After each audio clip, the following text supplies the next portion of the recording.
This podcast is sponsored by Gemography.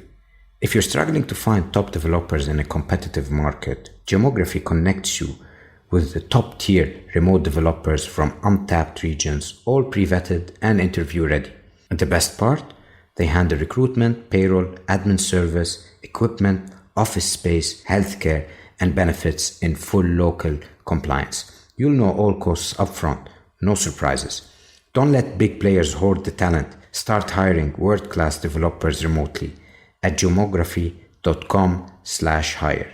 That's gemography.com/hire. Let's do it. Broadcasting from around the world, you're listening to The First 100, a podcast on how founders acquired their first 100 paying customers. Here's your host, Hadi Radwan.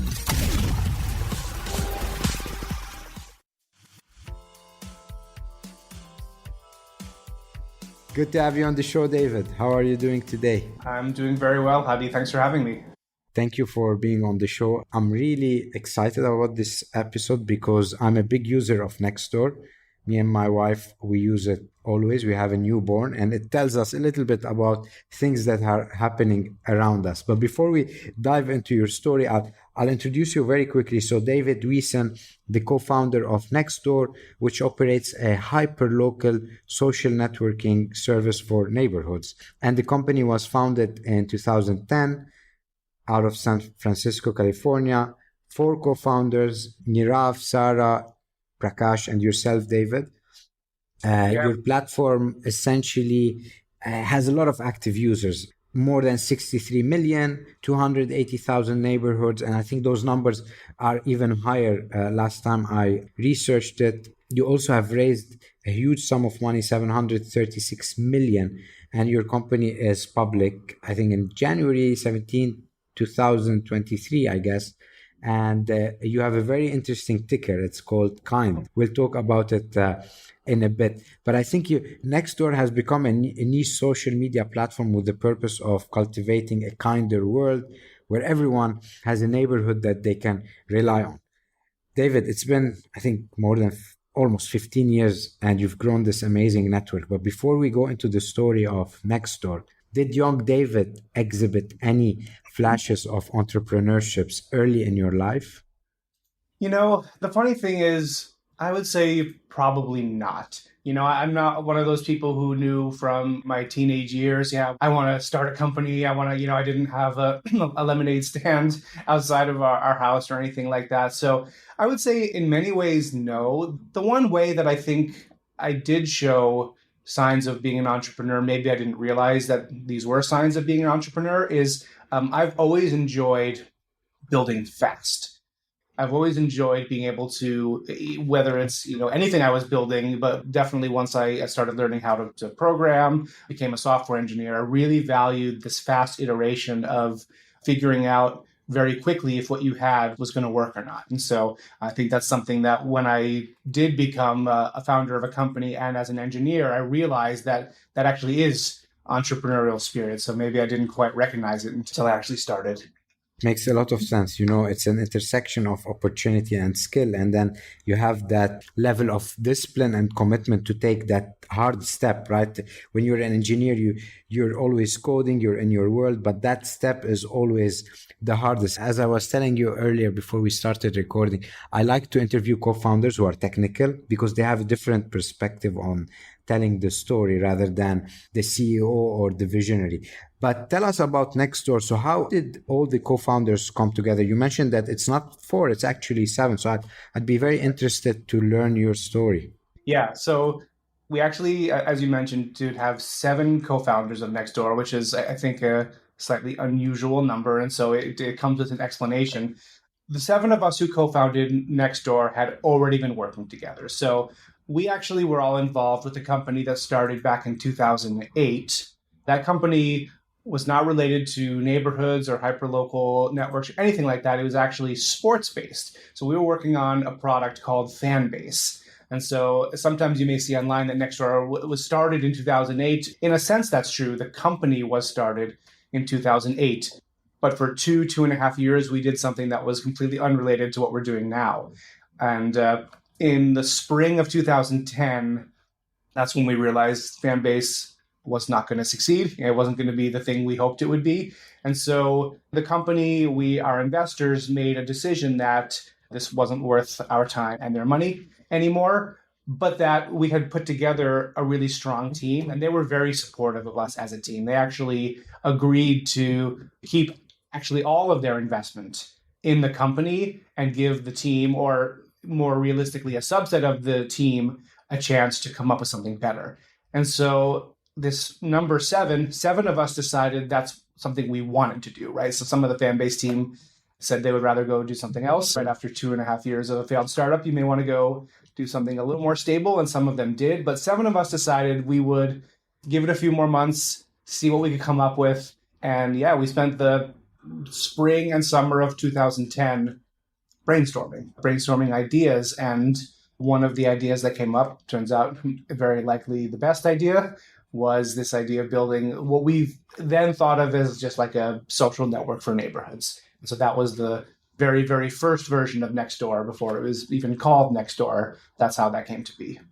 Amazing. And if you go back to those days as 4 co-founders, how did you land up on the idea of Nextdoor? Like, how did you validate that this is something that has legs? Were you solving a pain point that you guys have, or you had approached it in a different way? Yeah. My recollection is that while we did have the pain point in our own communities, that probably wasn't the driving force. Like, as I remember it, I don't remember anyone coming to the table saying, hey, I've got this thing in my neighborhood. I don't know my neighbors anymore. It was more of us, I think, kind of keeping our eyes and ears open. And specifically, one strong signal I remember that kind of got us on this path was there was an article in the New York Times back in 2010 that was really all about neighborhoods, Americans, from the New York Times, so Americans and their relationship with their neighborhoods. And it talked about how this strength of neighborhoods had really declined. And, I remember there was a survey as part of this article. They asked people some questions. And one of them that really stuck in our minds was they asked people how many of their neighbors could they name? And almost 1 in 3 people said 0. Right. So almost a third of people said they could not even name a single neighbor. And so I would say this got us thinking about neighborhoods, got us thinking about our neighborhoods growing up, and sort of set us on this path of thinking, okay, well, is this a problem? Right? New York Times thinks maybe it is. We tend to agree. Is it something that we could potentially help with? That's really what got us on this path of a neighborhood-based product. Amazing. So tell us a little bit more about your early strategy, right? When you're building a social network, essentially there is that network effect. So if I want to join it and my neighbors are not there, it defeats the whole purpose. Especially when we want to get going with a network effect business, the hardest part is to start, because it's great if you get someone to join a neighborhood, but if there's no one there, it's just crickets, people won't come back. So tell us a little bit, how did you start to solve that problem at the beginning? You've definitely identified one of the challenges that, we had in the early days of Nextdoor. And to be honest, a challenge we still have. Not like this problem is completely solved, even in the US, where we have the most neighborhoods and members, but certainly in other countries where we've launched, where we were a little earlier in our process. We actually made a number of decisions with the first version of the product that perhaps made that job even harder, right? And so it was always going to be a challenge with a network product, certainly with a hyper-local network product. It's especially difficult, right? Because you have to have a certain number of users in there, right? It's got to be people that live right in the same place.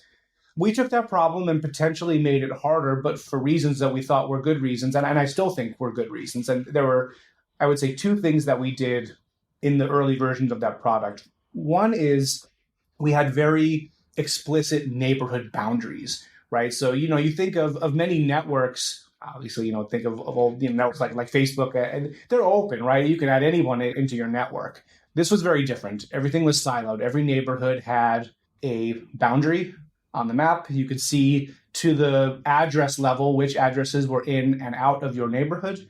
And you couldn't see any content from any neighborhood outside of that boundary. The other thing that we implemented was address verification, right? So we made from day one, we had a requirement that you had to verify your address to join. And the reasons we did this, right, like they certainly weren't growth related, right? They were not the decisions that were going to get us the easiest or fastest growth. We just felt like what we were hearing from people as we interviewed anyone who would talk to us about their neighborhood and about what they would potentially want in a service like this, they said they wanted something private. Right? 13 years ago, they said in some ways they wanted the anti-Facebook, right? They wanted it to be very private. They wanted it to be, really just the people in their neighborhood verified. So that's what we built. And the growth was difficult, as you said, right? If you join your neighborhood and it's a ghost town, it's not useful. So I think a few things that we did in the early days. So one was we made this special role called the founding member, right? The first person in. And we evolved that a little bit to include more people and call them Nextdoor leads. And so in that, we took some of the most passionate members and kind of put them on our team, right? Said, okay, it's not our job to grow this neighborhood. It's yours with our help. So we had a special role that was encouraged to invite and to start conversation. We even put in a little bit of a gamification technique that said, back then the number was 5. So if you couldn't get 5 verified members to join your neighborhood within a few weeks, we would actually kind of demote it, right? So go back to a uncreated neighborhood. And so that actually served a couple purposes, but one of them was to give a little bit of a kick in the pants to people. Say, if you want to use this, you got to get people in there. And then the last thing we did, which is something that we continue to do for many, many years and still do, is we gave people ways of inviting their neighbors that worked in the scenario where they didn't know their neighbors, right? So again, you talk about most social networks or things that even look like social networks. Generally, the people you're going to invite are people you know, right? They're your friends, they're your colleagues. We knew from the New York Times and from our own experience that people do not know their neighbors, right? They don't even know their names, let alone their emails or phone numbers. So we actually gave our members the ability to create mailed invitations, right? So they could we would use back then it was US only, the US Postal Service to send invitations to their neighbors, right? Because it was really the only way. They didn't know the names or the addresses or rather the email addresses of their neighbors, but we knew the physical addresses. So yeah, we, for many, many years, and again, still now, we are good customers of the USPS. Amazing. If you go back to those early days, were there any non-scalable guerrilla tactics that you deployed early on just to bring brand awareness and that today probably you cannot use in your playbook? Yeah. Well, it's funny because, I think of this whole mailed invitation technique, and I almost want to say that was the guerrilla tactic. It's maybe not quite an answer because we still do it. It's very expensive. And so while we still do it, it's we're always looking for ways to do less of it and to rely more on other growth methods. It felt very guerrilla at the time because in the early days, we were so small that we didn't hire a printing service or anyone to mail these for us. We literally did it ourselves. I remember we had a printer, a nicer printer in the office, and someone would print out postcards every day. This is in the very early days. They would actually print out physical postcards every day and carry them in a big box down. Luckily, there was a post office just 2 doors down. They would literally carry this box down the elevator, down the street, and to the post office. So there were definitely things we did like that were unscalable. And as I think about, this is a little bit of a fast forward, but when I think about to when we launched in additional countries outside the US, there was perhaps more of that, even more of this sort of unscalable. Like we would send people into market, we would hire people to actually go to neighborhood events and farmers markets and these places where you would have people gathered. And we would actually use methods like that to source leads and founding members. So I would say that's something that we definitely employ just to kind of get this thing kickstarted because it's so important. It just doesn't work without it. Amazing. I mean, Listening to you, I do recall on your first tactic where you have the community or someone, the users are actually building the community. Waze has used that with their mapping system, which was also amazing. Very similar story. If you go back to the early days, where have you seen the virality kick in? What was like an event or series of events that happened that you just started to see more neighborhoods pop up, more people joining the community? Yeah, it's an interesting question.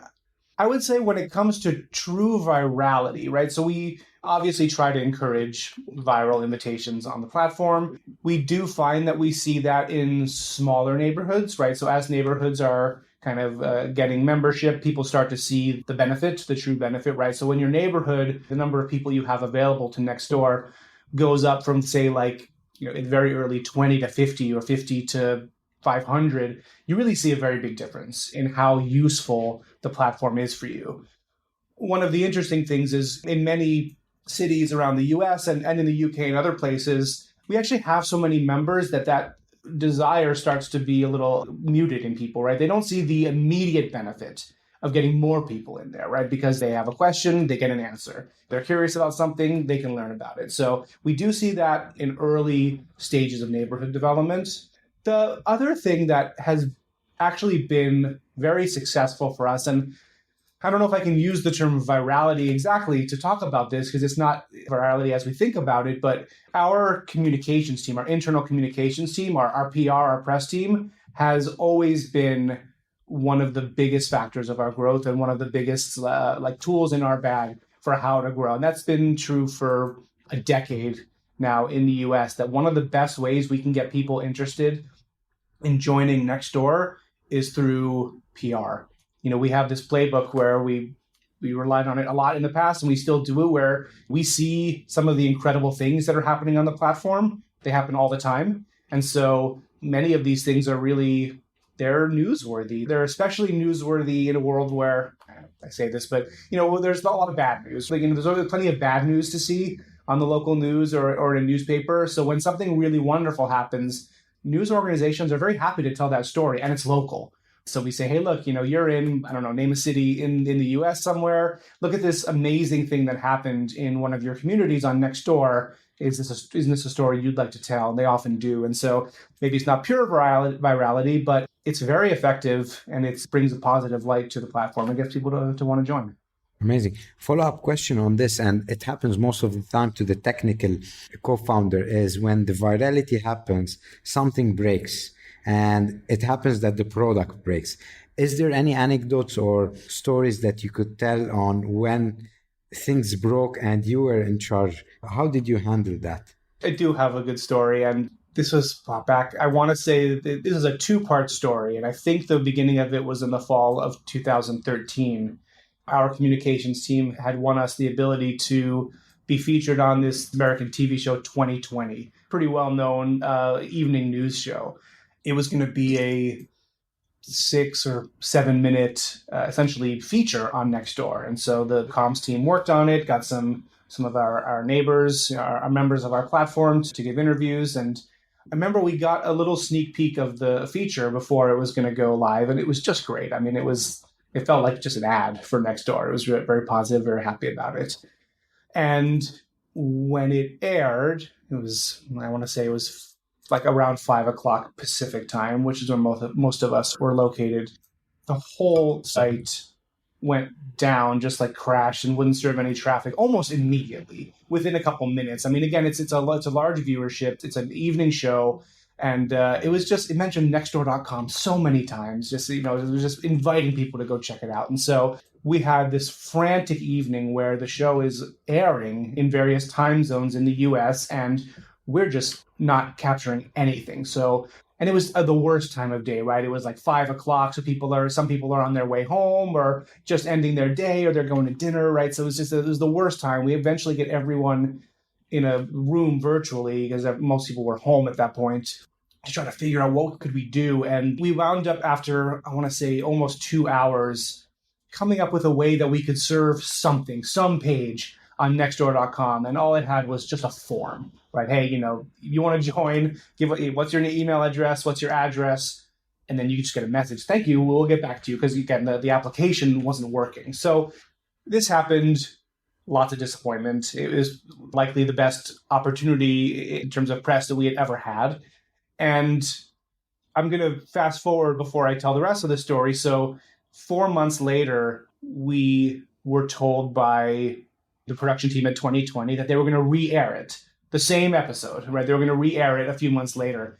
And I'm not going to get too into the details. Obviously, we took it much more seriously this time. We did all this work to have all these switches in place, and we were going to have an operations room at our headquarters where everyone was going to be there in the office. And so we made all these changes, and it aired the second time. And for about 2 minutes, things looked good. We saw the traffic spike, and then we crashed again. We crashed in a way that we had not anticipated. We crashed in a way that it took us a while to figure out what was going on. And ultimately, we served the same static HTML page a second time. To me, it's a story I'll never forget because it meant a lot of things. So first of all, it meant we had a story that was interesting, that people really were interested in Nextdoor. And so when we put it in front of the right audience and a big enough audience, they reacted. So on the one hand, very positive. On the other hand, very disappointing to feel like we lost that opportunity or lost most of the opportunity twice. I mean, at this point, was I responsible? I was one of the people responsible for sure. I would say this was sort of shared between all of our engineering leaders at the time, all the various systems in play. The thing that we told people, I think, was a combination of messages, which I think was very successful. And I credit some of my other co-founders as well, Nirav Tolia, who was our CEO at the time, Sarah Leary, and Prakash Janakiraman for helping with this message. And the message was kind of twofold. On the one hand, we said, look, this is disappointing. It's disappointing. We're not going to mince words. These opportunities, we don't know when they come up. They're big ones. We spend a lot of time, internally, mostly our communications team, making this beautiful. And it's disappointing that we didn't get it. On the other hand, I think what we told ourselves was, if we're successful in the way we want to be, we will have more of these opportunities. There will come at a time where we look back and say, yes, 2020 was a great opportunity, and we've had 50 of them that were even bigger. So we think we'll get there. And failure happens. It happens. It's disappointing when it happens twice, but it happens. And every time it happens, the best you can do is learn from what happened. Make sure you take it seriously.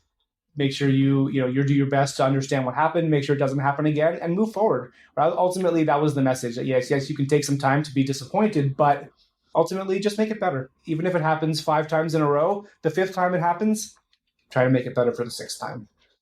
The good news is that Nextdoor still became a global phenomenon as it reached millions of users worldwide. But as you said early on, it was very insular and very singular.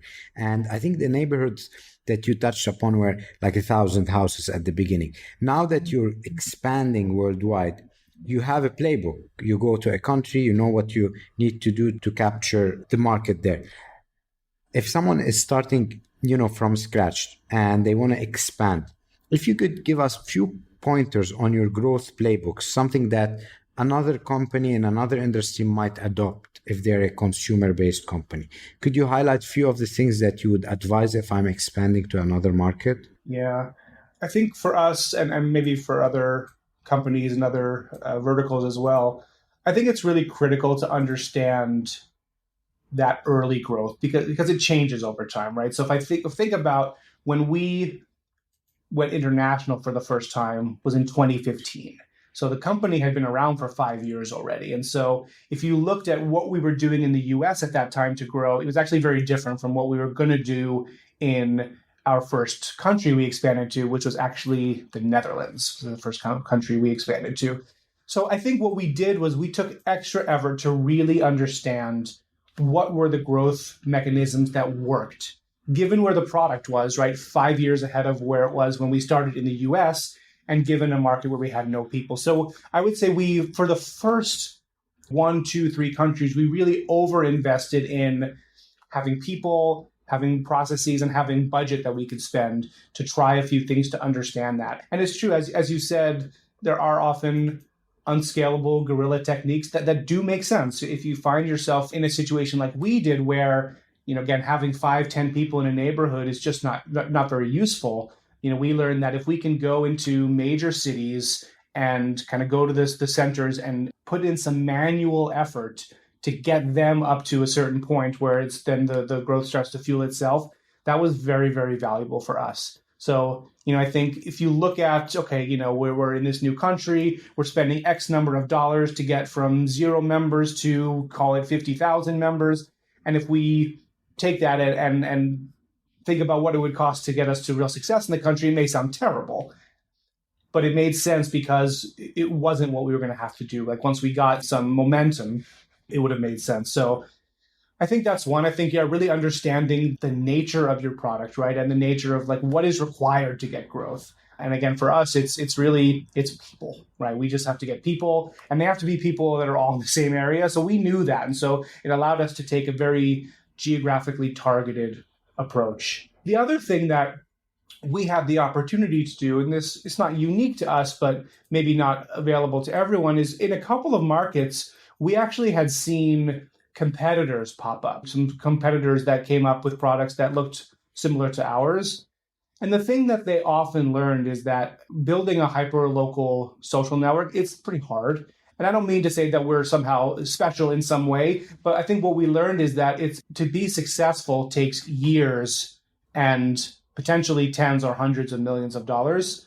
And so I think what many of these companies found was that this is actually a very hard thing to build and to succeed with. And so in a couple of our markets, we actually had opportunities to have a bit of an acquisition of the member bases of these companies, who had found themselves in a situation where they probably didn't have the funding they needed to continue. And so we were able to use that as a way to jumpstart our growth as well. So again, it was something that was incredibly helpful for us, most memorably in the UK and in Australia, actually, were opportunities we had.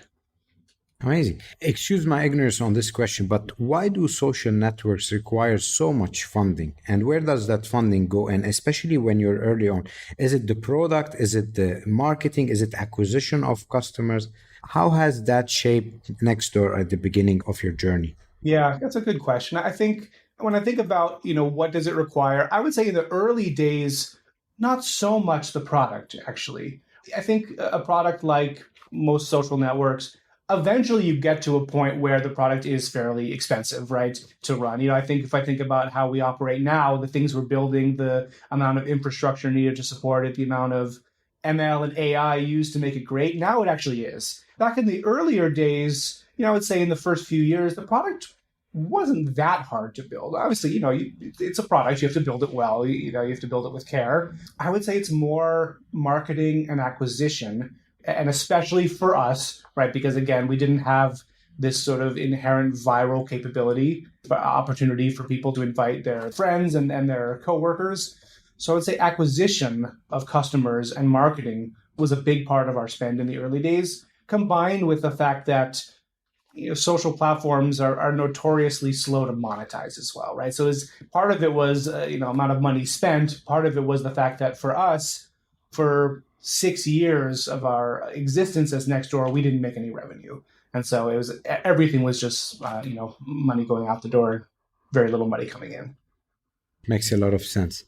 In a recent research that Nextdoor does, I think you release what you call a global loneliness report.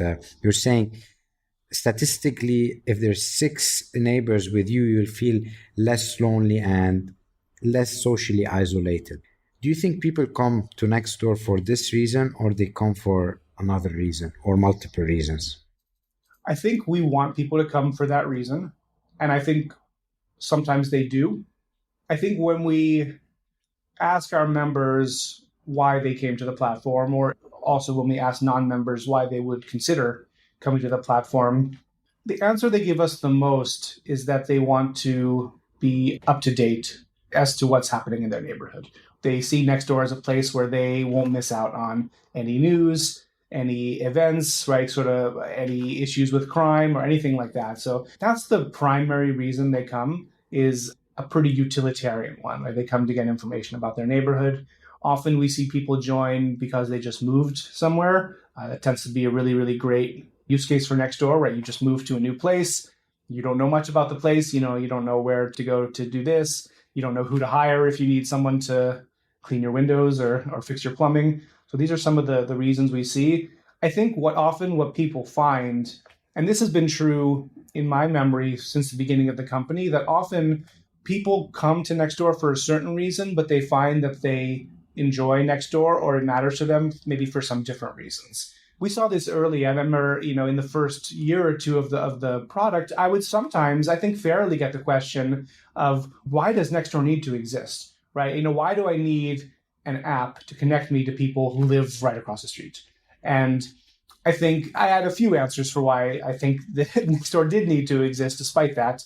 But one of the things I learned was people didn't always realize the benefit of having this local community online until they joined it. And so I think with things like talking about the loneliness report, I think that's one of the things we aim to do is show people that Nextdoor, yes, it is wonderful for learning about a parade or a road closure or construction or all these things. It's great for that. And it's great for finding a local service recommendation. I mean, it's really wonderful for that. It's a use case that's excellent for the product.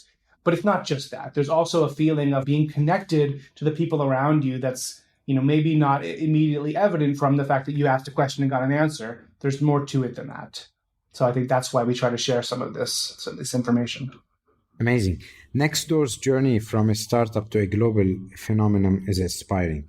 Can you share any memorable moments or stories from your experience as the founder of Nextdoor that have stayed with you? Like today, it flashes always in your head. It could be the bell ringing, could be something else. Yeah, there's a few of them. I'll talk about a couple of them. I try not to go too deep into any one of them. So the very first year that Nextdoor existed, full year, was 2011. And in the summer of 2011, before we even went and did our kind of national launch, we were still in beta, we gave ourselves this challenge of adding 100 new neighborhoods to the platform. We just thought before we open this up to the whole country, we wanted to make sure that we didn't have any blind spots, right? Were there any places where Nextdoor is not successful? We gave ourselves this challenge of adding 100 new neighborhoods during the summer of 2011. And it was really hard. It was hard. Nobody knew about Nextdoor. It was hard to get people to invite. All the reasons that we talked about was hard to do. We did get it done, and it took us the whole summer.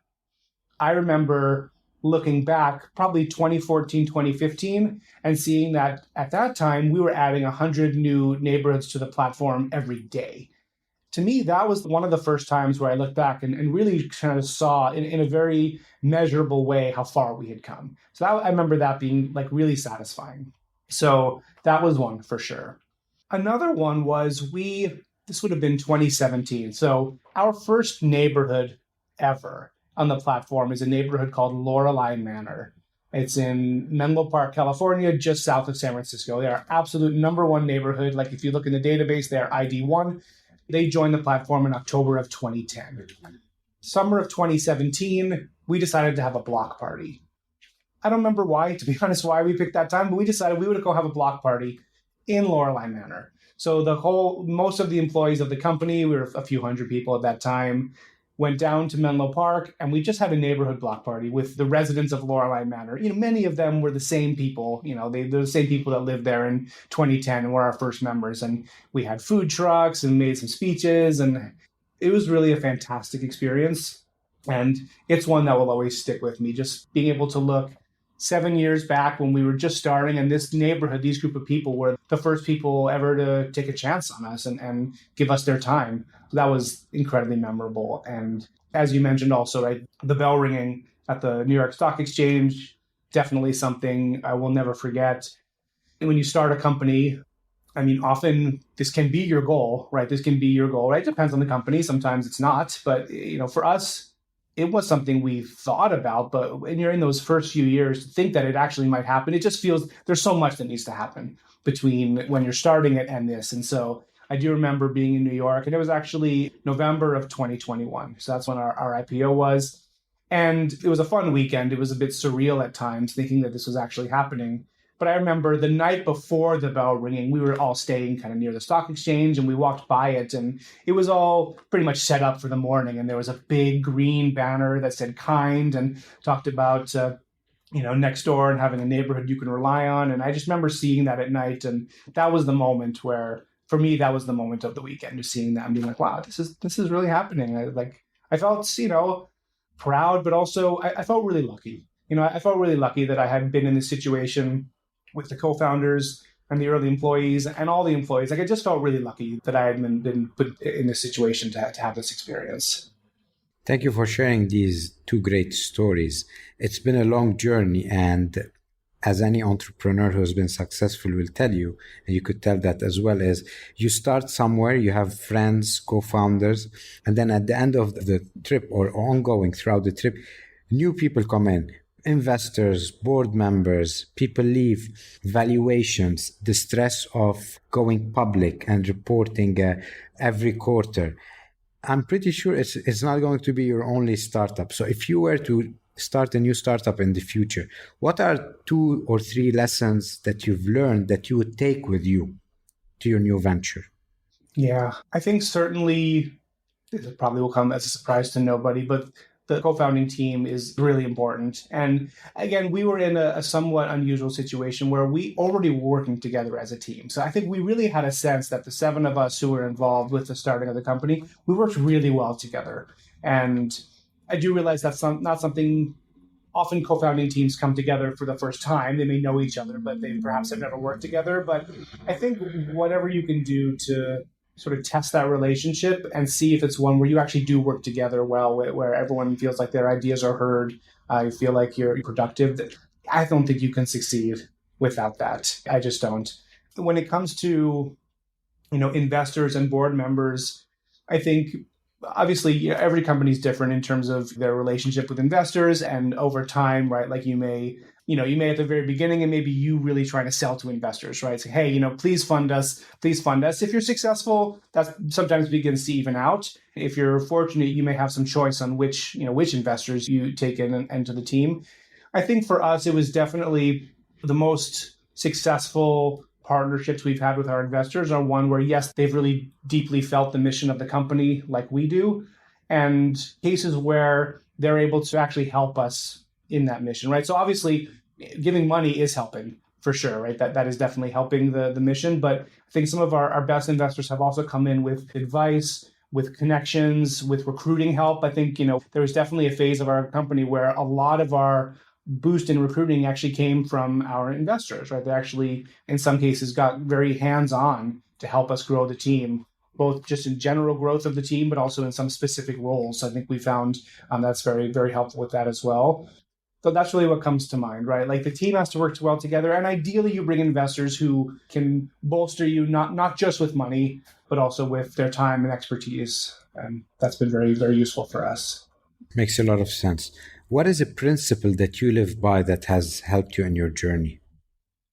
I think for me, one of the things that I actually have always focused on when it comes to my work, how I work with my teammates and how I help to grow an organization, it's going to sound maybe cheesy, but honestly, kindness is one of the things that matters incredibly to me.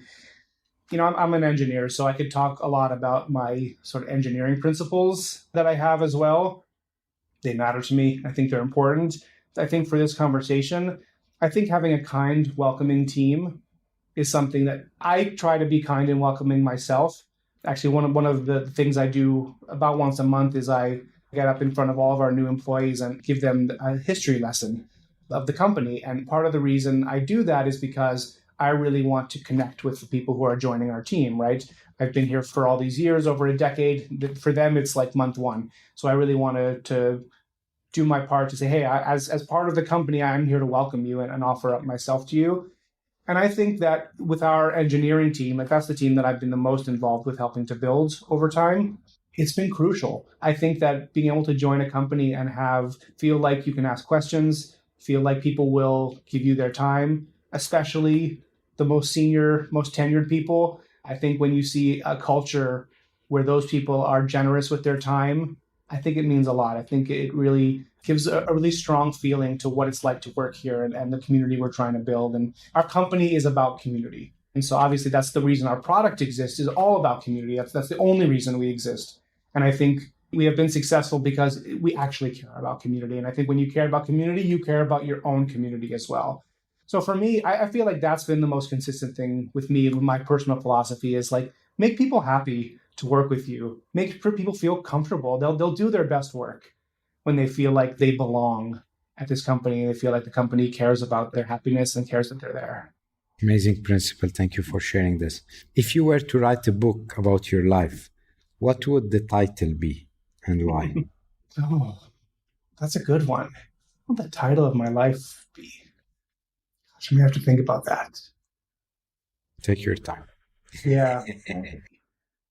I'll talk through it a little bit. Maybe that will help me come up with a good title. I think for me, a lot of my life, certainly my professional life, especially, has been about patience and about being open, right? I think for me, my journey with Nextdoor, when it started, I had already been working, almost 15 years, right? So it was not the beginning of my career. And so I definitely took some time to explore a number of different jobs or different companies, right? So again, I've spent some time at smaller companies, in like 50 to 200.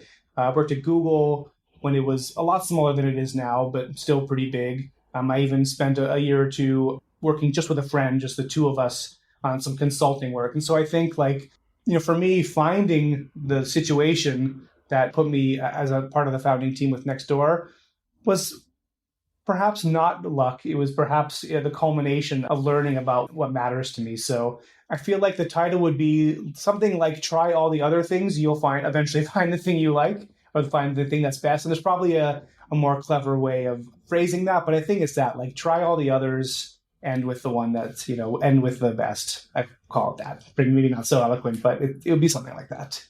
Who's your hero? Who's the person who inspired you the most in your journey? I'm going to give two answers. I'm going to give and I'm going to cheat a little bit, because the first one's actually three people. I mentioned how before Nextdoor was Nextdoor, it was this company, Fanbase. Fanbase was started by three people. So it had three founders. I mentioned them already. Nirav Tolia, Sarah Leary, Prakash Jadikaraman. They definitely inspired me. They had all had really successful careers already before the founding of Fanbase. And yet what I saw was them, despite that success, getting back down to starting a company, getting their hands dirty, building something that they thought was important, and building it with care, and really just having a lot of integrity on how things get built. So I'd say professionally, the three of them as a team really inspired me. And they all inspired me in different ways in terms of the various skills they had. I think in particular, I think of something I really learned from one of them, Sarah Leary, which was, she really taught me that, you can have incredibly high standards and you can give people critical feedback, truly critical feedback, but in a way that is like respectful and really shows that you care. Like, you're not telling them this because you want to chide them for doing something that they shouldn't have done, but really about like actually investing in people. That's just one that comes to mind. I would say separately, my wife, Melina, has inspired me in many ways. I think when we met, Nextdoor did exist. It was very, very young. It was in the first year or two. And I think when I think about where Nextdoor is now, what are some of the things that we can still do that we're not doing? She has really helped push me in lots of these ways. And I think she cares very deeply about community. She tells me about the community where she grew up in San Jose. And so I think she keeps me honest sometimes when I say, "Oh, look at, we're doing this, we're doing so great, we're doing this." She says, "Yeah, but what about this? This thing that we talked about." And so she doesn't work with the company. She never has, but she definitely inspires me, even after all these years, to still be passionate about some of the things that Nextdoor has not yet done that we still can do to serve communities better. These are exceptional answers, because what you mentioned are people who make up to 24 hours of your life. It's either your family or your co-founder. So that's truly inspiring. One last question, David. What's next for Nextdoor and David? Well, what's next for Nextdoor is, and one of the reasons I've been with Nextdoor now over 13 years. People often ask me, like, what makes you excited? Like, after all that time, what can make you still excited? I truly believe that even though we've been around for 13 years, we are now a public company, that we have in many ways just scratched the surface of what Nextdoor can do. I really, truly feel that. And I truly feel that in terms of what the product can do. And I feel that way in terms of the monetization that we have available to us. And just simply, I feel that way because if you look at Nextdoor and where the product operates, we're only in 11 countries in the world. And so I think we still have most of the world open to us. And I think certain parts of the world will require product innovation to get it right.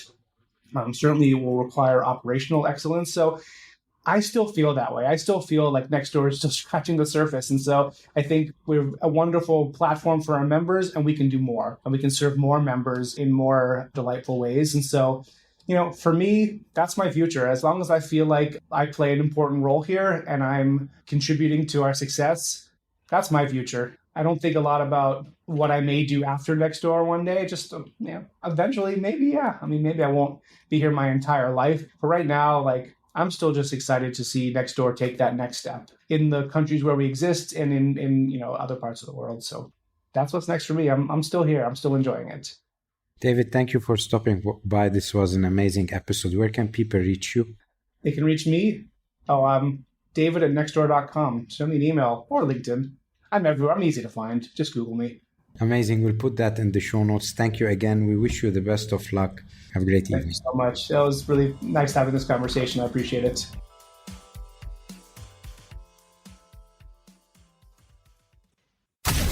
Thank you so much for listening to the First 100. We hope it inspired you in your journey. If you're enjoying the podcast, please subscribe to our podcast on Apple iTunes, Stitcher, Google Play, or Spotify, and share it with a friend starting their entrepreneurship journey. Leave us a 5-star review. Your support will help spread our podcast to more viewers.